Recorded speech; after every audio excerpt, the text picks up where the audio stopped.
السلام علیکم ورحمۃ اللہ وبرکاتہ۔ الحمد للہ رب العالمین والعاقبۃ للمتقین والصلاة والسلام علی سید الانبیاء والمرسلین وعلی آلہ واصحابہ اجمعین، اما بعد فاعوذ باللہ من الشیطان الرجیم، بسم اللہ الرحمن الرحیم۔ حدثنا محمد بن عبید اللہ قال حدثنا ابراہیم بن سعد عن صالح عن ابن شہاب عن ابی امامۃ بن سہل انہ سمع ابا سعید الخدری یقول قال رسول اللہ صلی اللہ علیہ وسلم بینا انا نائم رأيت الناس يعرضون علي وعليهم قمص منها ما يبلغ الثدي ومنها ما دون ذلك وعرض علي عمر بن الخطاب وعليه قميص يجره قالوا فما اولت ذلك يا رسول الله قال الدين صدق رسولنا صلی اللہ تعالی علیہ وسلم۔ حصول برکت کے لیے ایک مرتبہ درود شریف پڑھ لیں۔ اللہم صلی وسلم علی سیدنا مولانا محمد معدن الجود والکرم وعلی آلہ واصحابہ وبارک وسلم صلاۃ وسلام علیک یا رسول اللہ صلی اللہ تعالی علیہ وسلم۔ صحیح بخاری شریف کتاب الایمان کی یہ حدیث نمبر 23۔ باب جو مقرر کیا گیا تھا، یعنی عنوان ٹائٹل تفاضل اہل الایمان، باب نمبر 15، باب تفاضل اہل الایمان فی الاعمال، اعمال میں اہل ایمان کے درجات کی بلندی اور مختلف درجات کے ہونے کا ذکر کیا جا رہا ہے۔ اس میں خاص طور پر اس سے پہلے جو حدیث پاک بیان کی گئی، آپ نے اس کو سنا بھی تھا اور شاید ذہن میں بات محفوظ ہوگی کہ ایمان والے، ان کے اعمال، ان کی نیکیاں، ان کے نیکیوں کے سبب انہیں درجات عطا کیے جاتے ہیں۔ ساتھ ہی ساتھ اس کا بھی ذکر ہوا تھا کہ اگر کوئی ایسا عمل ہوا جس کی وجہ سے جہنم میں جانا ہوا، کیونکہ کچھ اعمال، کچھ ایسے چیزیں ہیں کہ انسان اگر ان کو کر لیتا ہے تو ان کے متعلق حدیث پاک میں آیا ہے کہ اس کی وجہ سے جہنم واجب ہو جاتی ہے۔ اگرچہ وہ صاحب ایمان ہے لیکن اس کی وجہ سے اسے جہنم میں جانا ہوگا، تو پھر جہنم کی سزا بھگتنے کے بعد شفاعت رسول صلی اللہ تعالی وسلم کے ذریعے اسے جہنم سے نکالا جائے گا۔ پھر جنت سے نکلنے والی ایک نہر، جس کو نہر حیات کہا گیا یا نہر حیا، اس میں اسے ڈالا جائے گا تو پھر وہ تر و تازہ ہوگا، پھر اسے جنت میں بھیجا جائے گا۔ یہ مضمون حدیث گزشتہ حدیث میں گزرا۔ ابھی اس وقت جو حدیث پاک میں نے آپ کے سامنے تلاوت کی ہے، یہاں بھی ایک بڑا ہی اہم پیغام ہے۔ سب سے پہلے حدیث پاک کا آپ ترجمہ سماعت فرما لیں، پھر اس پر جو محدثین نے تبصرہ فرمایا ہے بہت مختصر انداز میں پیش کروں گا، اور ساتھ ہی ساتھ میراث کے، وراثت کے کچھ اہم مسائل انشاءاللہ ان کا بھی تذکرہ ہوگا۔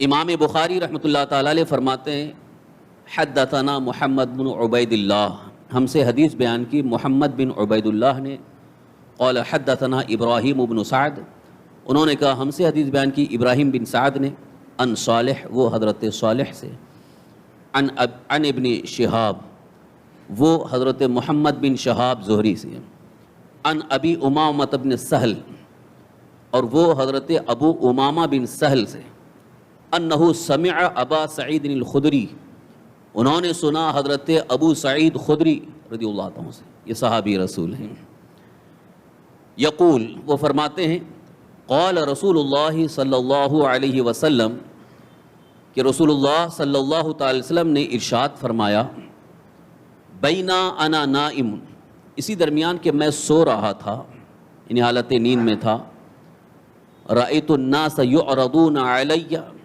تو میں نے خواب دیکھا کہ لوگ میرے سامنے پیش کیے جا رہے ہیں۔ انسان خواب میں بہت ساری چیزیں دیکھتا ہے، یہاں حضور صلی اللہ علیہ وسلم اپنا خواب بیان کر رہے ہیں۔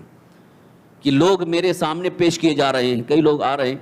تو یہاں الناس سے مراد وہی اس وقت جو صحابہ ہیں حضور صلی اللہ علیہ وسلم کے زمانے میں، غالباً یہی ہو سکتا ہے کہ صحابہ پیش کیے جا رہے ہیں. رأیت الناس یعرضون علی وعلیہم قمص، اور ان کے اوپر قمیص ہے، یعنی جبے پہنے ہوئے ہیں. قمیص عام طور پر کرتا جبہ جو بدن پر پہنا جاتا ہے اس کو قمیص کہا جاتا ہے، یہ اس کی جمع ہے قمص. منہا ما یبلغ الثدی، یعنی کچھ لوگ جو جبہ پہنے ہیں کسی کا بس سینے تک ہے، ومنہا ما دون ذالک، اور کسی کا سینے سے نیچے تک ہے. کرتا انسان عام طور پر پہنتا ہے کمر کے نیچے تک، لیکن یہاں خواب میں جو حضور بیان فرما رہے ہیں کچھ حضرات کا جو جبہ تھا وہ سینے تک ہے، کچھ کا اور نیچے تک ہے. وعرض علی عمر بن الخطاب، اسی درمیان عمر بن خطاب میرے سامنے پیش کیے گئے. وعلیہ قمیص یجرہ، ان پر جو قمیص تھا وہ بالکل زمین پر گھسیٹ رہے تھے، یعنی اتنا لمبا تھا کہ وہ زمین پر لگا ہوا ہے اور آپ چل رہے ہیں تو وہ دامن اس کا زمین سے لگ رہا ہے، یجرہ کھینچتے چل رہے ہیں. اب جب حضور نے خواب بیان کیا تو صحابہ جتنے بیٹھے تھے انہوں نے عرض کیا، قالوا فما اولت ذلک یا رسول اللہ، یا رسول اللہ صلی اللہ علیہ وسلم اس کی تعبیر آپ نے کیا لی؟ کیونکہ ہر خواب کی کوئی تعبیر ہوتی ہے. خواب دیکھنے کے بعد کبھی کبھی ایسا ہوتا ہے کہ اس کے برعکس ہوتا ہے، کبھی اس کی حقیقت ہوتی ہے. اب خواب کے بارے میں صحابہ کرام نے رسول اعظم صلی اللہ علیہ وسلم سے جب پوچھا یہ جو آپ نے خواب دیکھا بیان فرمائے اس کی کیا تعبیر ہے؟ قال الدین، تو حضور اکرم صلی اللہ علیہ وسلم ارشاد فرماتے ہیں اس سے دین مراد ہے، یعنی جس کے اندر جتنا زیادہ دین ہے اس کی طرف اشارہ ہے. تو اس سے ایک بات صاف ظاہر ہوئی کہ حضور اکرم صلی اللہ علیہ وسلم اپنے اس خواب سے یہ ظاہر فرما رہے ہیں کہ عمر فاروق اعظم رضی اللہ عنہ کے اندر دین بہت زیادہ ہوگا. تبھی تو یہ خواب میں اس طرح کی کیفیت دکھائی جا رہی ہے کہ جبہ کسی کا یہاں تک ہے، کسی کا یہاں تک ہے، کسی کا حضرت عمر فاروق اعظم کا ایک دم لمبا، یعنی سب سے زیادہ ہے. تو اس سے حضور صلی اللہ علیہ وسلم اشارہ فرما رہے ہیں کہ عمر کے اندر دینداری بہت زیادہ ہوگی.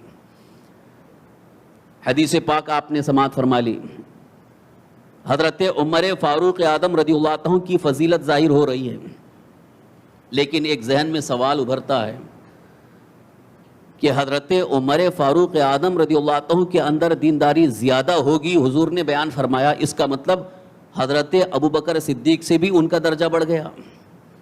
جبکہ اتفاق تمام ائمہ کا، تمام مجتہدین کا، امت کا اس بات پر اتفاق ہے افضل البشر بعد الانبیاء، یعنی تمام انبیاء کے بعد انسانوں میں سب سے افضل حضرت ابوبکر صدیق ہیں. لیکن اس فضیلت سے یہ ظاہر ہو رہا ہے کہ عمر فاروق اعظم رضی اللہ عنہ ان سے بھی زیادہ دیندار ہیں، دینی معاملے میں ان سے بھی زیادہ ہیں.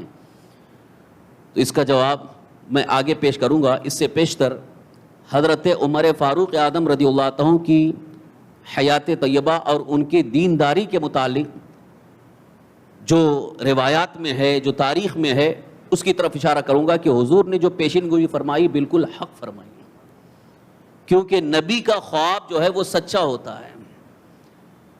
ہم جو خواب دیکھتے ہیں پھر اس کے بعد کبھی کبھی ہم پریشان رہتے ہیں اس کا کیا مطلب ہے، اس کی تعبیر کیا ہے. تو پہلی بات تو یہ ہے کہ خواب کے بارے میں کسی ایرو غیرو نتو خیرو سے نہیں پوچھنا چاہیے. کچھ لوگ کیا کرتے ہیں، خواب دیکھے تو اب ان سے پوچھ رہے ہیں، ان سے پوچھ رہے ہیں، ان سے پوچھ رہے ہیں، کوئی کچھ بھی بتاتا ہے.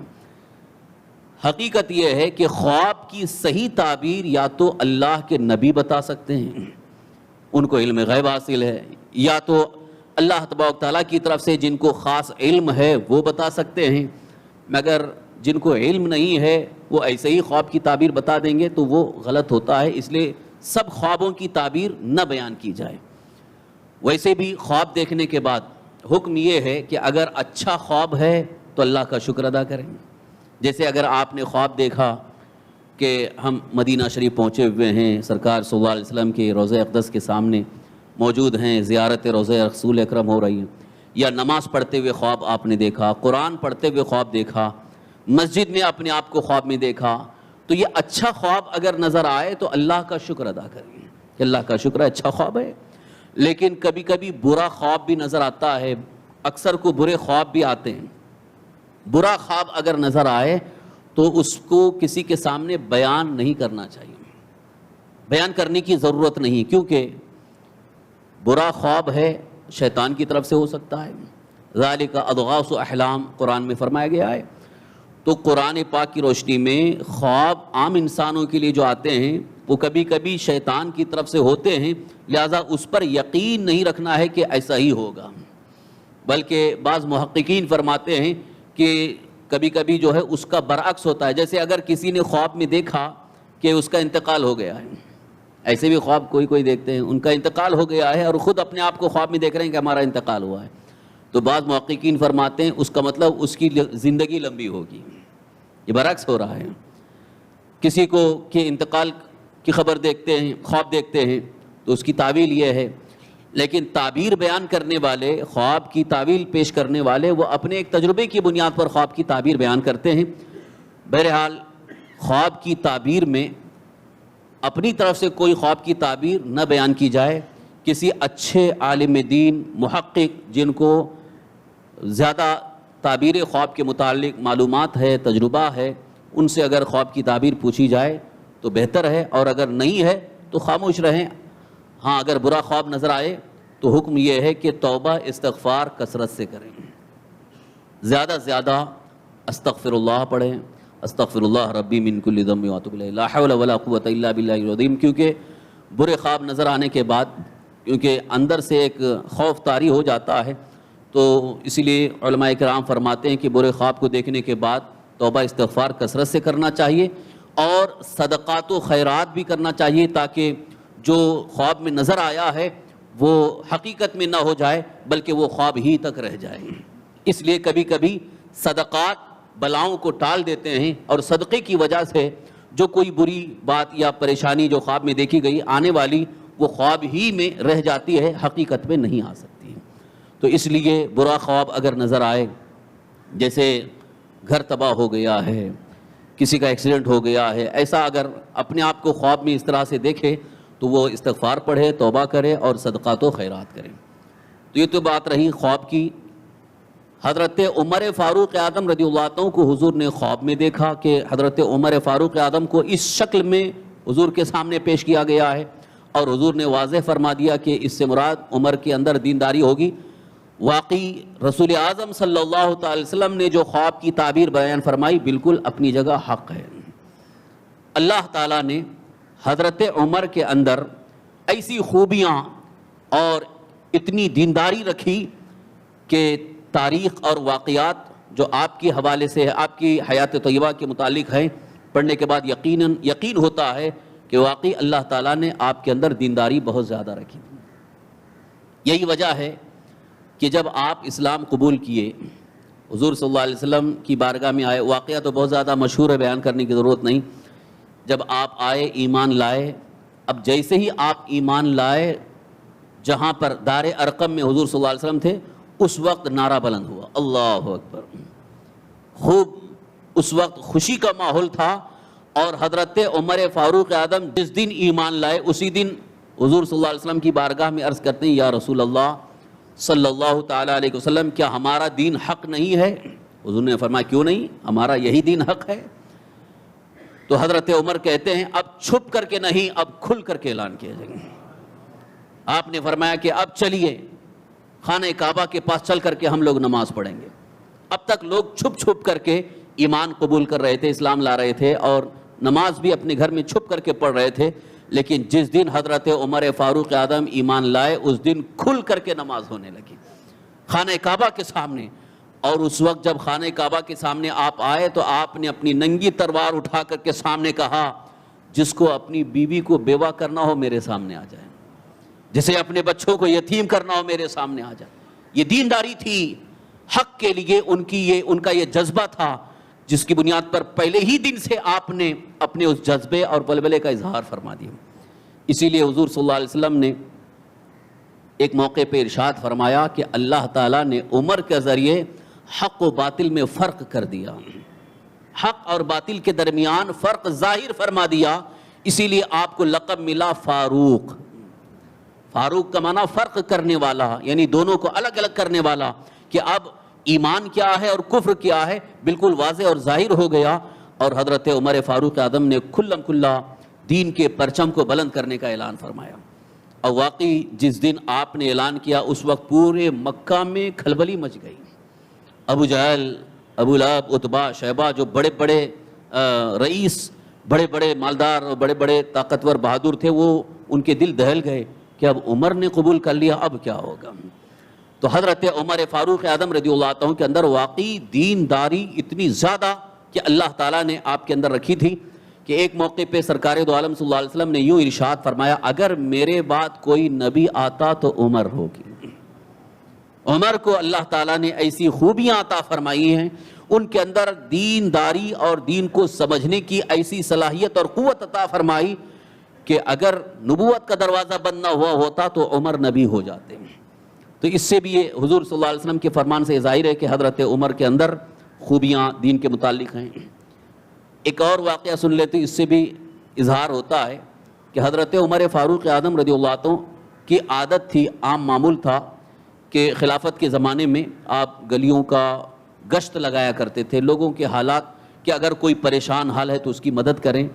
اس مقصد کے لیے آپ کبھی کبھی گلیوں میں تشریف لے جاتے تھے۔ ایک بار ایک علاقے میں چلے گئے، رات کا سناٹا ہے، صبح کے وقت کیونکہ تہجد کے لیے اٹھے، تہجد کے بعد آپ نکلے تو ایک گھر سے آپ گزر رہے تھے، آواز آ رہی تھی، ایک عورت اپنی بیٹی سے کہہ رہی ہے دودھ میں پانی ملا دے، دودھ میں پانی ملا دے۔ تو بیٹی کہتی ہے عمر نے، یعنی خلیفۃ المسلمین امیر المومنین حضرت عمر نے منع فرمایا ہے، یہ دھوکے میں شامل ہوگا کہ دودھ میں پانی ملا کر کے بیچے۔ تو ماں کہتی ہے ابھی تو عمر نہیں دیکھ رہے ہیں، ابھی تو عمر نہیں دیکھ رہے ہیں، ملا کر کے بیچیں کیا ہوگا، ہمارا فائدہ ہوگا۔ تو وہ بیٹی کہتی ہے عمر تو نہیں دیکھ رہے ہیں لیکن عمر کا خدا رب تو دیکھ رہا ہے۔ تو اس بچی کا وہ جملہ حضرت عمر فاروق اعظم رضی اللہ عنہ نے باہر سے سن لیا، تو اسی وقت جب آپ واپس آئے اس وقت وہاں پر آپ نے کچھ اظہار نہیں فرمایا، اپنے گھر میں اپنے بیٹے حضرت عاصم سے فرمایا کہ نکاح کا پیغام وہاں پر بھیجو، اس بچی سے نکاح کر لو۔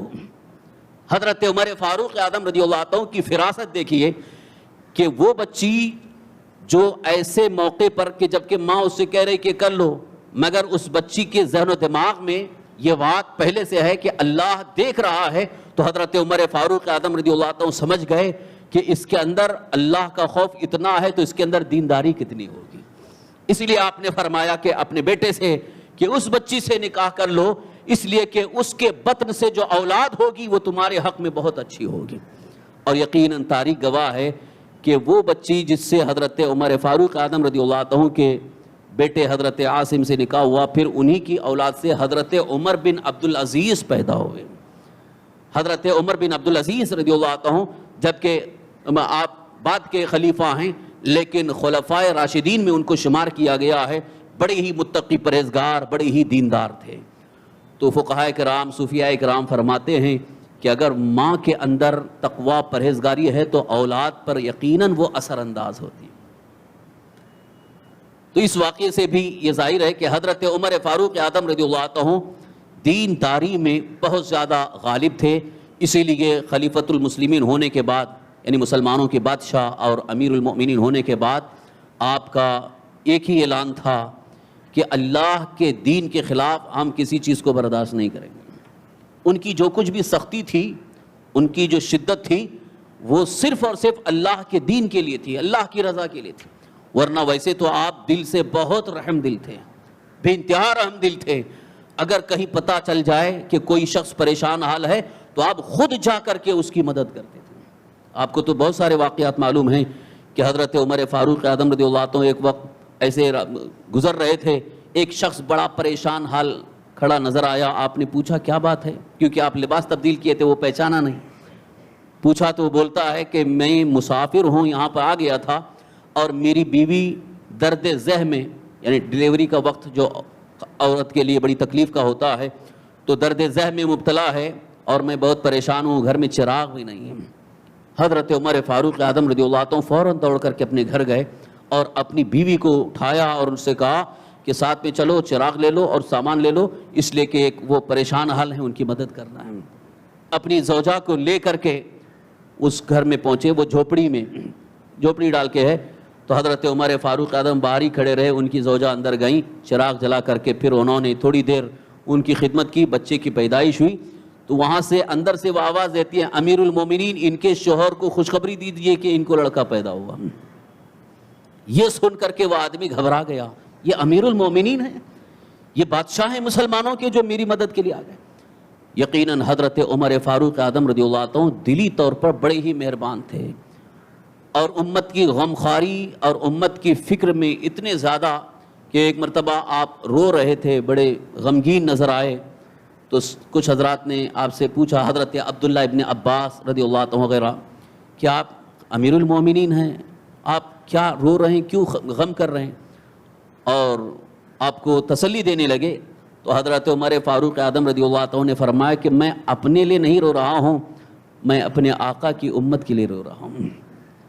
حالات کہیں جو بگڑتے نظر آتے ہیں اور پتہ چلتا ہے تو آپ کو بڑا غم ہوتا تھا، تو حضرت عمر فاروق اعظم رضی اللہ عنہ کے اندر یقیناً دینداری بڑی زیادہ تھی، اور اللہ کے مقدس دین کے تنفیذ کے لیے، امپلیمنٹ کے لیے بڑی کوشش فرماتے تھے، اور یہی وجہ ہے کہ ان کے خلافت کے دور میں اسلام کا پرچم اتنا بلند ہوا، سلطنت اسلامیہ 22 لاکھ مربع میل تک اسلام پھیل گیا تھا۔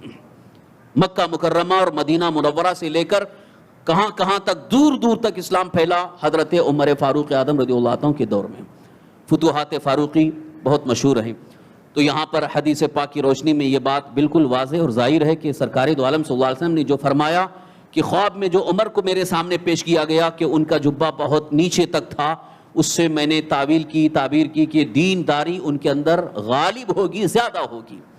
اب یہ جو سوال ذہن میں اٹھتا ہے، اس کا ازالہ کر کے اب مسائل کی طرف ہم رخ کرتے ہیں۔ امت مسلمہ میں، تمام امت میں فقہاء اور مجتہدین ائمہ، یہ یعنی جن کو امام مجتہد کہا گیا، جن کو اللہ تعالیٰ نے اجتہاد کی قوت عطا فرمائی اور دین کی سمجھ عطا فرمائی، فقہ یہ دین کی مخصوص سمجھ ہے، ان کو فقہاء کہتے ہیں۔ ان کا سب کا اس بات پر اتفاق ہے کہ صحابہ میں جو درجات ہیں، یعنی حضرت ابوبکر صدیق رضی اللہ عنہ سب سے پہلے درجے پر، ان کے بعد حضرت عمر، ان کے بعد حضرت عثمان غنی، ان کے بعد حضرت علی مرتضیٰ رضی اللہ تعالیٰ عنہ، تو یہ درجات یہ اتفاقی رائے سے اور اجماع بھی اس پر ہے۔ لیکن کبھی کبھی جزوی فضیلت کا مطلب یعنی سرکار دو عالم صلی اللہ علیہ وسلم نے کچھ صحابہ کے لیے خاص ایک خوبی، ایک تعریف، ایک فضیلت بیان فرمائی، تو اس فضیلت اور اس تعریف سے وہ اجماعی فضیلت پر کوئی حرف نہیں آتا ہے۔ جیسے ابھی آپ نے یہ سنا کہ حضور اکرم صلی اللہ علیہ وسلم ارشاد فرما رہے ہیں کہ عمر کے اندر دینداری زیادہ ہوگی، تو اس سے ذہن میں ایک سوال ابھر رہا ہے کہ حضرت عمر کے اندر دینداری بہت زیادہ ہوگی، تو اس کا مطلب حضرت ابوبکر صدیق سے بھی زیادہ؟ تو اس کا صاف جواب جو محدثین نے، علم حدیث کے ماہرین، حدیث کے جو ایکسپرٹس ہیں، انہوں نے جو اس کے متعلق تبصرہ فرمایا وہ یہ ہے کہ جو درجات اللہ تعالیٰ کی طرف سے ہیں وہ اپنی جگہ بالکل وہی درجہ ہے، لیکن کسی عمل میں یا کسی چیز میں اگر ان کو کسی دوسرے پر فضیلت دی جائے تو وہ درجے کی بلندی پر نہیں فرق آئے گا۔ حضرت ابوبکر صدیق اپنے درجے پر ہوں گے، حضرت عمر فاروق اعظم اپنے درجے پر ہوں گے۔ اس کی ایک مثال، جیسے اللہ کے حبیب ہمارے آقا سرکار دو عالم صلی اللہ علیہ وسلم نے حج فرض ہونے کے بعد ایک حج فرمایا۔ کتنے حج کیے؟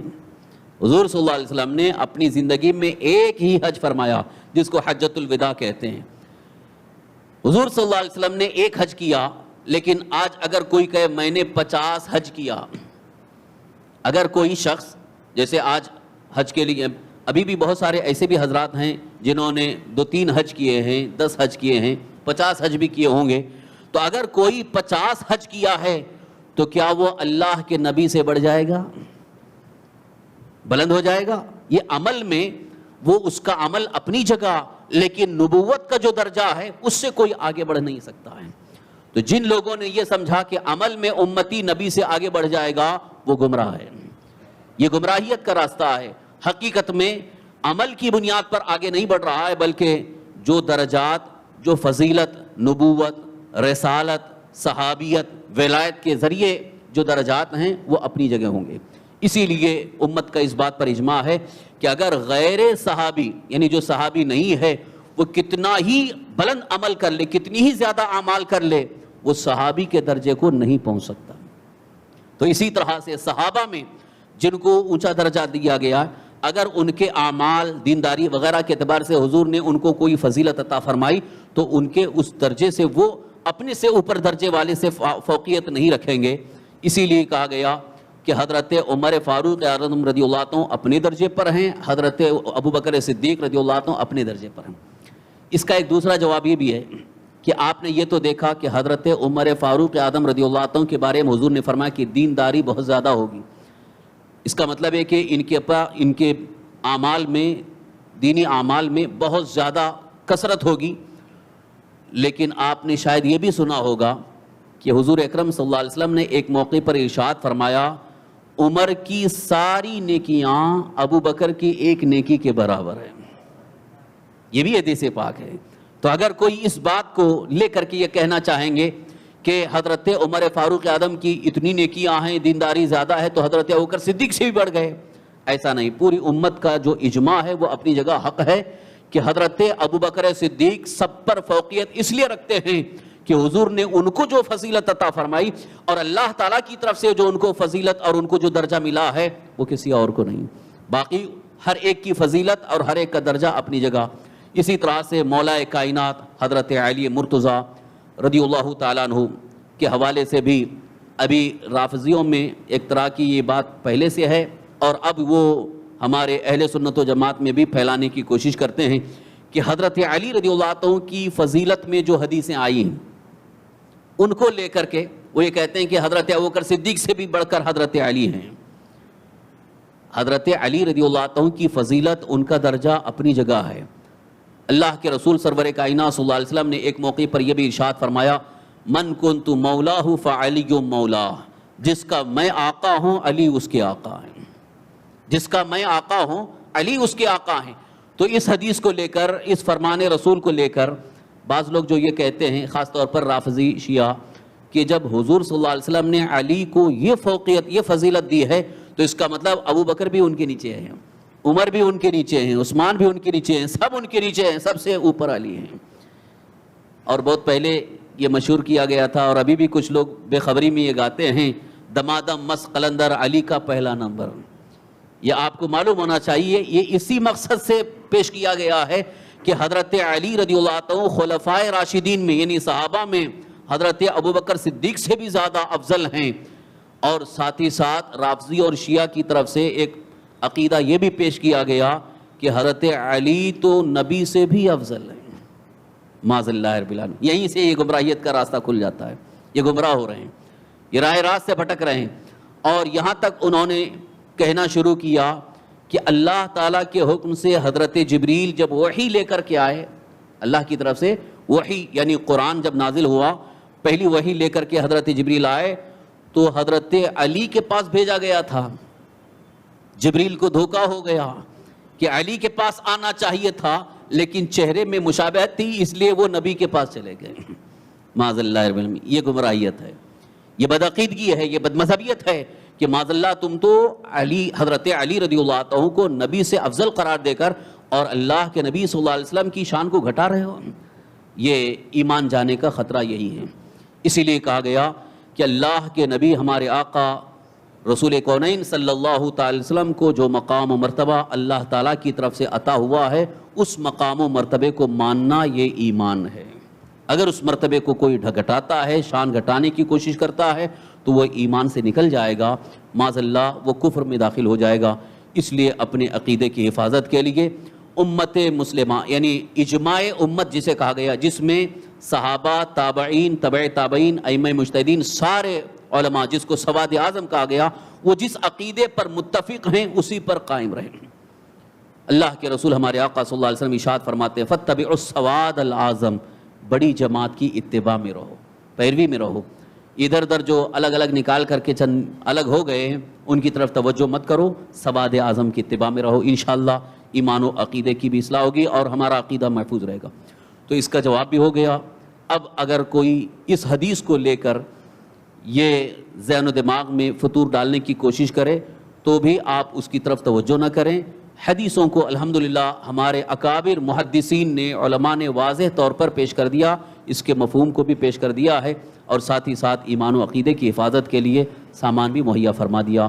ایمان و عقیدے کی حفاظت کرنے کی کوشش کریں، اور ساتھ ہی ساتھ اللہ کے مقدس دین کا احترام اور دین پر قائم رہنے اور دین پر عمل کرنے کی کوشش بھی کریں، اور ساتھ ساتھ اپنے گھر والوں کو، اپنے بچوں کو دینداری سکھانے کی کوشش کریں گے۔ یہ ہمارا پیغام ہے، کیونکہ اللہ عز و جل کو یہی پسند ہے کہ میرے بندے میرے دیے ہوئے دین پر قائم رہیں اور اس پر عمل کریں۔ اللہ تعالی ہم سب کو توفیق نصیب فرمائے۔ درود شریف پڑھ لیں۔ اللہم صلی وسلم علی سیدنا مولانا محمد معین الجود والکرم وعلی آلہ وصحبہ بارک وسلم۔ 5 سے 7 منٹ یہ وراثت کے کچھ مسائل جن میں اکثر لوگوں کو شبہ ہوتا ہے، اس لیے ہم نے یہ چاہا تھا کہ اس سے پہلے بھی اپنے اس درس میں ہم نے کچھ مسائل بیان کیے تھے، پھر سے ان کا بھی اعادہ کریں گے اور اس کو بیان کرتے رہیں تاکہ آپ کو مسئلہ یاد رہے، کیونکہ میراث اور وراثت کے مسائل اکثر بیان نہیں کیے جاتے ہیں۔ سب سے پہلی بات یہ ہے، اللہ کے رسول سرور کائنات صلی اللہ علیہ وسلم ارشاد فرماتے ہیں تعلموا الفرائض وعلموها فإنها نصف العلم۔ یہ حدیث پاک ہے، رسول کائنات صلی اللہ علیہ وسلم فرماتے ہیں فرائض کا علم سیکھو، تعلموا الفرائض، فرائض کا علم سیکھو، وعلموها الناس، اور لوگوں کو سکھاؤ، فإنها نصف العلم، یہ آدھا علم ہے۔ یہ فرائض سے مراد یہ میراث وراثت کے مسائل کو رسول کائنات صلی اللہ علیہ وسلم نے فرمایا کہ یہ آدھا علم ہے، یعنی سارے علوم ایک طرف ہیں اور میراث کا علم ایک طرف ہے۔ اسی لیے الحمدللہ مدارس اسلامیہ میں، دینی مدارس میں خاص طور پر عالم کورس جب مکمل ہونے لگتا ہے اخیر میں یہ پڑھایا جاتا ہے، کیونکہ یہ بڑا ہی ہارڈ ٹاپک ہے اور بہت ٹف سبجیکٹ ہے۔ اس کے لیے طلباء کو بڑی محنت کرنی پڑتی ہے، اصول، ضوابط، اور اس میں بہت سارے جو مسائل ہیں، اس کا میتھمیٹکس سے بھی تعلق ہے، حساب سے، علم الحساب سے بھی تعلق ہے، اس لیے تھوڑا سا وہ سخت مضمون لگتا ہے، لیکن الحمدللہ قرآن و حدیث کی روشنی میں ہمارے اکابر علماء نے بہت صاف، بہت آسان طریقے سے سارے مسائل کو بیان کر دیا ہے۔ ساتھ ہی ساتھ آپ کو ایک اہم بات یہ بتاؤں، قرآن پاک میں، قرآن مقدس میں میراث کے مسائل کو جتنی ڈیٹیل کے ساتھ بیان کیا گیا ہے، اتنی ڈیٹیل، اتنی تفصیل کے ساتھ دوسرے مسائل نہیں۔ جیسے نماز کا تو صرف ذکر آیا ہے کہ نماز قائم کرو، نماز کے مسائل نہیں ہیں کہ نماز کس طریقے سے پڑھنا ہے، اگر ایسا ہوا تو کیا ہے۔ تو اس کے جو مسائل ہیں وہ حدیث پاک کی روشنی میں، فقہ کی روشنی میں علماء نے پیش فرمایا ہے، لیکن میراث کے جو مسائل ہیں وہ تفصیل کے ساتھ قرآن پاک میں ہیں۔ قرآن مقدس میں 4 پارے میں سورہ نساء میں یوصیکم اللہ فی اولادکم للذکر مثل حظ الانثیین، یہاں سے آپ کو میراث کے مسائل معلوم ہوں گے۔ تو تفصیل کے ساتھ قرآن مقدس میں بیان کر دیا گیا ہے۔ اس کا صاف مفہوم یہی ہے، یعنی اللہ تعالیٰ نے جن کے لیے جو حصے مقرر فرمائے ہیں وہی اتنے کے ہی وہ حقدار ہیں، اس سے زیادہ کے حقدار نہیں ہیں۔ تو ابھی چند دنوں پہلے ایک مسئلہ یہ آیا کہ جیسے ایک صاحب ہیں، ان کا انتقال ہوا، ان کا ایک بیٹا ہے اور ایک بیٹی ہے، ایک بیٹا ایک بیٹی، یعنی 2 ہی اولاد ہیں، ایک بیٹا بیٹی، انتقال ہوا۔ تو اب وہ جو صاحب جن کا انتقال ہوا، ان کی جو میراث ہے، ان کی جو وراثت ہے، ان کا مال، جائیداد وغیرہ، وہ کیسے تقسیم ہوگی؟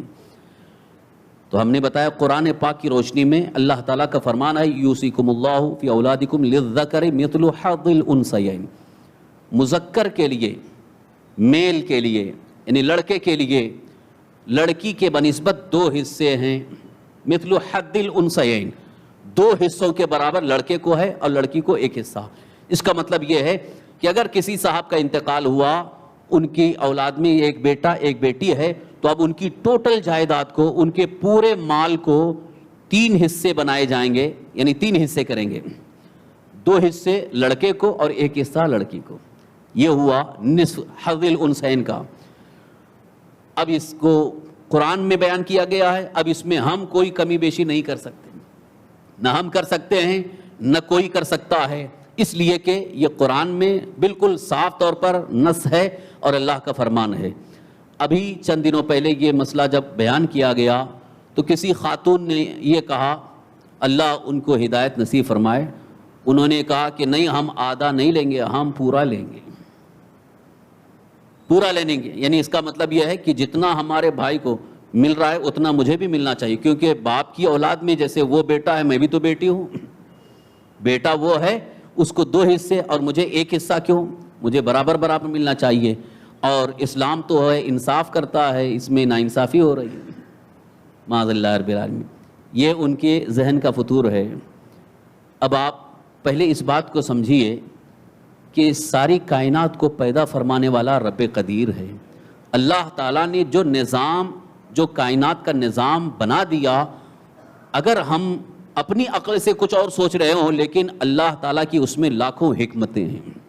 اللہ تعالیٰ اپنی حکمت سے جس چیز کو اللہ نے نظام بنا دیا ہے، اگر کوئی اس نظام کے علاوہ چلنا چاہے تو وہ اس کے حق میں بہتر نہیں۔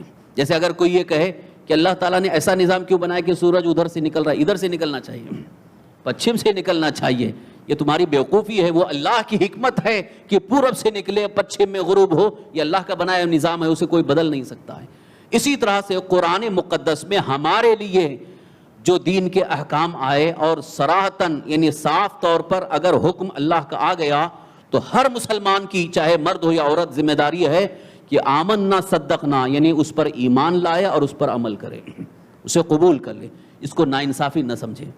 اب آئیے اس کی میں حکمت جو اللہ تعالیٰ کے فضل سے علم کی روشنی میں جو ہمیں حاصل ہوئی ہے اس کے حوالے سے ہم عرض کر رہے ہیں۔ یوں تو اس کے متعلق اللہ کی بے شمار حکمتیں ہیں۔ تو اللہ تعالیٰ کبھی بندوں کے ساتھ ناانصافی نہیں فرماتا۔ سارے بندے یعنی بندہ ہونے کی حیثیت سے اللہ کے نزدیک برابر ہیں، مگر پھر بھی اللہ تعالیٰ نے کچھ احکام اور کچھ معاملات، کچھ فیصلے ایسے فرمائے جیسے ایمان والوں کے لیے الگ ہے اور جن کا ایمان نہیں ہے، جیسے کفر اختیار کے ان کے لیے الگ فیصلہ ہے، ان کے لیے حکم الگ ہے۔ اب اگر کوئی یہ کہے کہ اللہ ناانصافی نہیں کرتا تو سب اللہ کے بندے ہیں، چاہے مومن ہو کافر ہو، سب کے لیے ایک ہی ہونا چاہیے، تو یہ تو ہم نہیں کہہ سکتے۔ جیسے اللہ تعالیٰ نے فرمایا ایمان والوں کے لیے ہم نے جنت تیار کی ہے، اور جو ایمان نہیں لائے، کافر رہے، کفر کی حالت میں رہے، ان کے لیے جہنم ہے۔ تو اب ہم یہ نہیں کہہ سکتے کہ جنت جہنم کیوں ہے، یہاں تو سب کے لیے ایک ہی فیصلہ ہونا چاہیے، یہ اللہ کی حکمت ہے۔ تو سب کچھ اللہ کے نظام کے تحت جو چل رہا ہے اس میں ہماری دخل اندازی نہیں ہونی چاہیے۔ اب آئیے میراث کے مسئلے میں اگر کوئی خاتون یا آج کی اگر خواتین، چونکہ اب مہیلا منڈل والے بھی اس کو زیادہ اٹھا رہے ہیں، اس کو زیادہ ہائی لائٹ کرنے کی کوشش کر رہے ہیں اور عورتوں کو لبھاتے ہیں کہ اسلام نے تم کو حق نہیں دیا ہے، ہم حق دلائیں گے۔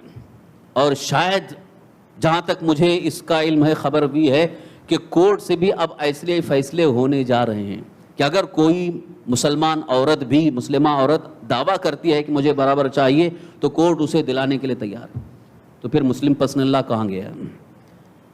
مسلم پرسنل لا کا مطلب یہ ہے کہ مسلمانوں کے لیے جو ان کا پرسنل قانون ہے، اسلام ہے، ان کے مطابق فیصلہ ہونا چاہیے، اور وہ بھی جو قرآن میں صاف طور پر ثابت ہے۔ اس میں کسی عالم یا کسی مفتی یا کسی فقیہ کا کوئی اس میں دخل نہیں ہے، اللہ کا فرمان ہے، اس میں کسی کو کوئی اعتراض نہیں ہے۔ لیکن اگر کوئی عورت دعویٰ کر رہی ہے تو وہ پہلے اس نے اپنے ایمان سے نکلنے کا اس نے دعویٰ کر لیا، یعنی ظاہر ہو گیا کہ اب وہ ایمان اس کا نہیں رہ گیا، کیونکہ قرآن کے کسی ایک حکم کو، اللہ کے کسی ایک حکم کو کوئی انکار کرتا ہے تو مسلمان نہیں رہ جائے گا۔ اب اس کے لیے اسلامی فیصلہ کیا، وہ کفر میں داخل ہو گئے، وہ جائے وہاں سے فیصلہ لے۔ لیکن جو مسلمان ہے، اسلام پر قائم رہنے کا دعویٰ کر رہا ہے، تو اس کے لیے لازم ہے، ضروری ہے کہ وہ قرآن کے مطابق فیصلہ لے، قرآن سے ہٹ کر کے فیصلہ لینے کی کوشش نہ کرے، ورنہ اس کی آخرت برباد ہے۔ تو قرآن میں جو اللہ کا فیصلہ ہے لِلذَّكَرِ مِثْلُ حَظِّ الْأُنثَيَيْنِ، ہر مذکر کے لیے یعنی میل کے لیے، مرد کے لیے 2 حصے ہیں باپ کی میراث میں۔ تو انہیں یہ بھی معلوم ہونا چاہیے اسلام نے جہاں عورت کو باپ کی بیٹی ہونے کی حیثیت سے بیٹے کے بنسبت حصہ کم دیا ہے، لیکن اس کو کتنی حیثیتوں سے اور عطا فرمایا۔